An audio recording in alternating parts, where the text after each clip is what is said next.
Pemirsa, pemerintah merespons kegaduhan soal praktek tambang di wilayah Raja Ampat yang mengancam kelestarian alam di sana dengan mencabut 4 izin usaha pertambangan. Cukupkah pencabutan izin ini mengakhiri kekhawatiran dan potensi kerusakan alam di wilayah Raja Ampat karena kegiatan pertambangan?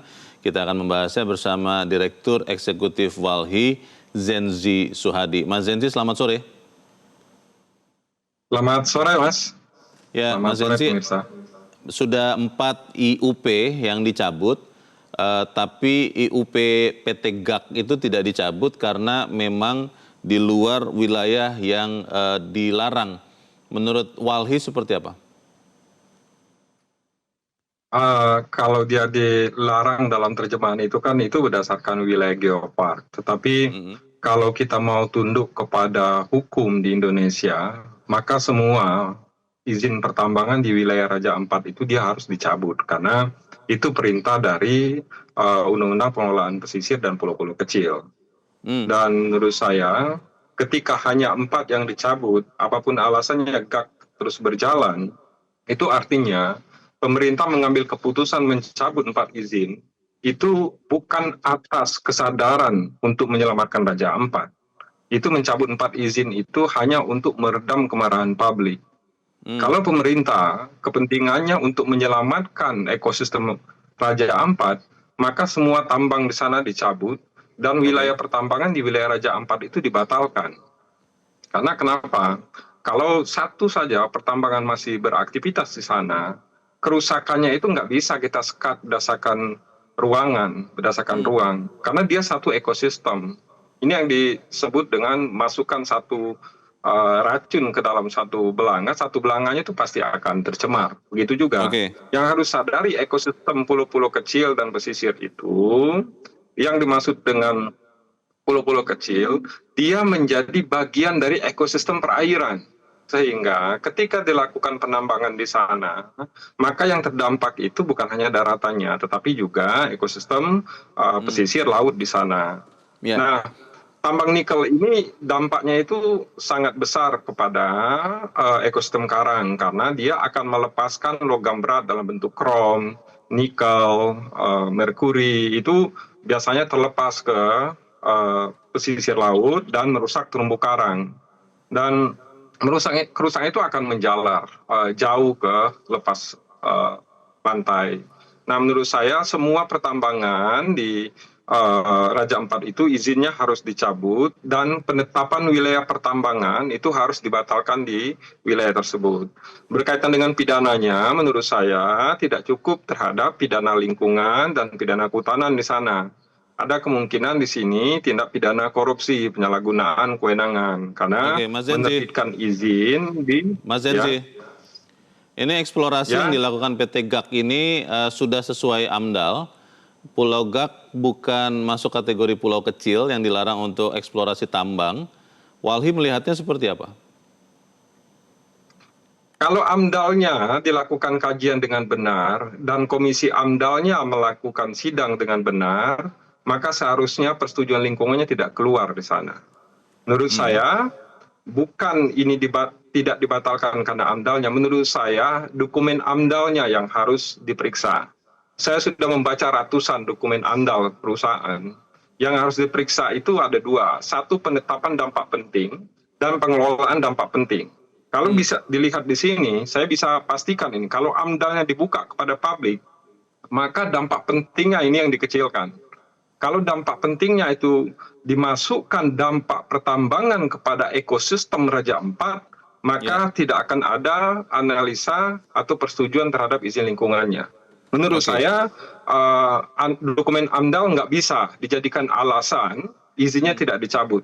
Justru kalau pemerintah mau menyelamatkan Raja Ampat dan mau menghormati masyarakat Papua, dokumen AMDAL-nya harus diperiksa. Dan kita bersedia, kalau pemerintah mau buka dokumen AMDAL, mari kita periksa bareng-bareng. Dan saya berkeyakinan dampak pentingnya itu dimanipulatif. Kalau dampak pentingnya faktual, maka nggak akan ada persetujuan lingkungan di Raja Ampat ini. Karena persetujuan lingkungan itu logikanya sangat sederhana.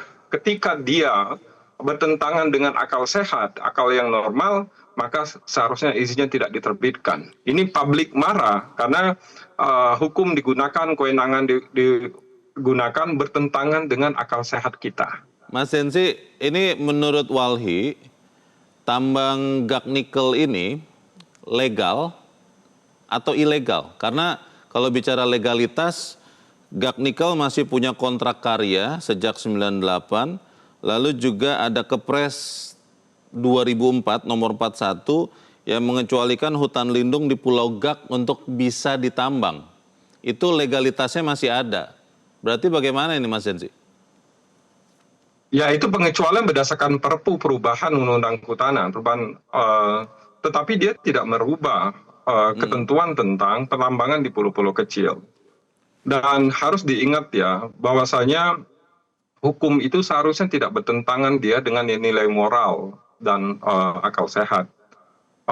Menurut saya, walaupun ada yang dianggap bisa dijadikan payung hukumnya, proses perizinannya harus diperiksa. Karena dia dipaksakan, ya. Termasuk juga kenapa pertambangan di GAK ini masuk dalam perubahan Undang-Undang Kehutanan di Perpu 2004. Jadi ini kan masih berlaku ya Mas Zensi, yang tadi Anda katakan perpunya masih berlaku, berarti sebetulnya PT GAK Nikel ini masih legal sebetulnya, sehingga tidak perlu kemudian izinnya dicabut. Bagaimana? Ya, dia legal, kan ada 4 regulasi. 1 regulasi kehutanan, regulasi lingkungan, regulasi pertambangan, regulasi pulau-pulau kecil. Dan yang berdasarkan Perpu 2004 itu regulasi kehutanan. Regulasi lingkungannya belum diperiksa. Nah, memeriksa regulasi lingkungannya, itu harus diperiksa dokumen AMDAL-nya. Jadi jangan hanya melihat persetujuan lingkungan untuk izin usahanya. Kajian AMDAL-nya itu harus diperiksa. Kalau pemerintah mau menyelamatkan Raja Ampat, kalau logikanya sudah ada AMDAL dan izinnya tetap dipertahankan, itu artinya dia bukan untuk menyelamatkan Raja Ampat, tapi mau menyelamatkan izin PT GAK dari kemarahan publik. Kalau logika pemerintah mau menyelamatkan Raja Ampat dari pertambangan, yang harus diperiksa itu AMDAL-nya benar apa tidak. Karena saya berkeyakinan kalau AMDAL-nya benar, maka tidak akan ada persetujuan lingkungan di Raja Ampat ini. Karena nggak akan mungkin bisa memulihkan Raja Ampat itu. Setinggi apapun pengetahuan teknologi, sebesar apapun keuntungan perusahaan, nggak akan mungkin memulihkan ekosistem Raja Ampat. Kalau kita lihat ada bahwa Pulau Gak ini di luar batas UNESCO Geopark Raja Ampat, sehingga izinnya masih berlaku. Memang rentan secara ekologis, tapi lokasinya lebih dari 40 km dari Geopark Raja Ampat. Walhi mengatakan apa dengan fakta ini? Secara administrasi, dia memang di luar wilayah situs warisan dunia. Dan menurut saya, alasan pemerintah menghentikan pertambangannya itu mestinya bukan hanya situs warisan dunia, tetapi Raja Ampat sebagai situs warisan kehidupan manusia di Nusantara. Jadi walaupun jaraknya 40 km, 400 km, dampaknya itu pasti akan sampai ke dalam kawasan konservasi. Kenapa? Karena pemerintah tidak akan bisa mengarahkan arus laut yang beredar dalam satu ekosistem ekologi Raja Ampat. Pemerintah tidak akan bisa melarang arus laut membawa sedimentasi logam berat dari Pulau Gak ke dalam ekosistem konservasinya. Iya, makanya harus dipatuhi itu. Dalam setiap perizinan usaha itu harus dipatuhi undang-undang lingkungan. Karena ini undang lingkungan lah yang menjadi pedoman untuk menganalisa dampak ini tadi.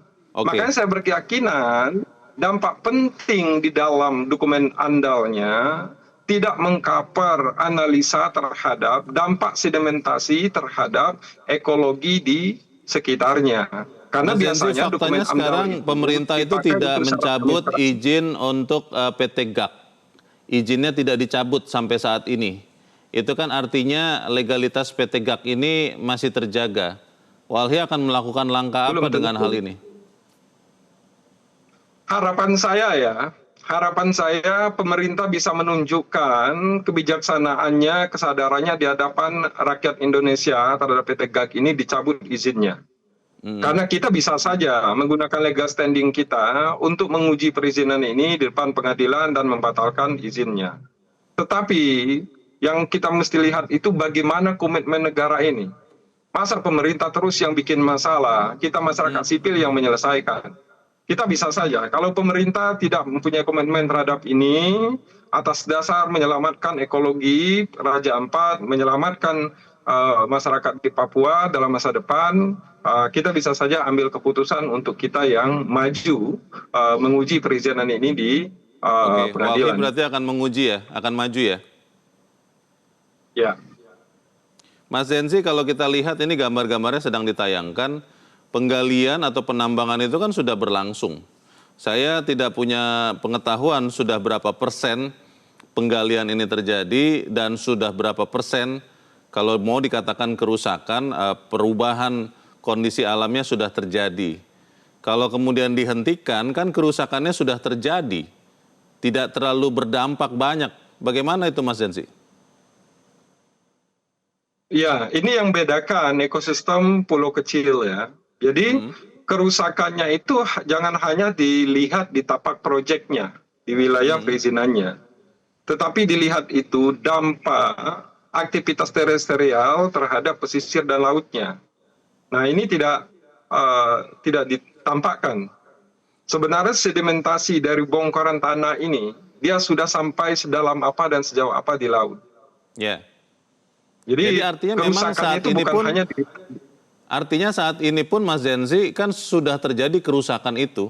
Maksud saya begini, kalau dihentikan apakah bisa langsung kita kembalikan kondisi yang sudah tergali ini ke kondisi awal sebelum tergali? Kita bisa restorasi kondisinya, kan tidak juga Mas Zensi? Iya, dengan kerusakan sekarang masih memungkinkan dia untuk dipulihkan. Karena ekologi di sekitarnya itu masih bisa menyokong. Tetapi kalau menunggu kerusakannya lebih parah, maka untuk memulihkan peluangnya akan semakin kecil. Karena daya dukung wilayah pesisirnya itu, wilayah pesisir, wilayah sekitarnya pasti sudah habis. Nah kalau sekarang ini masih memungkinkan untuk dipulihkan. Karena satwa, flora di sekitar itu masih bisa dia untuk nanti mensupport memulihkan ekologi yang sudah rusak di daratannya. Kan masih mending kita bagaimana perkembangan kasus ini dan mungkin kita juga akan menunggu langkah Walhi selanjutnya. Mas Zensi Suhadi, Direktur Eksekutif Walhi, terima kasih sudah berpendapat pada Metro hari ini. Selamat sore. Jelajahi cara baru mendapatkan informasi. Download Metro TV Extend sekarang.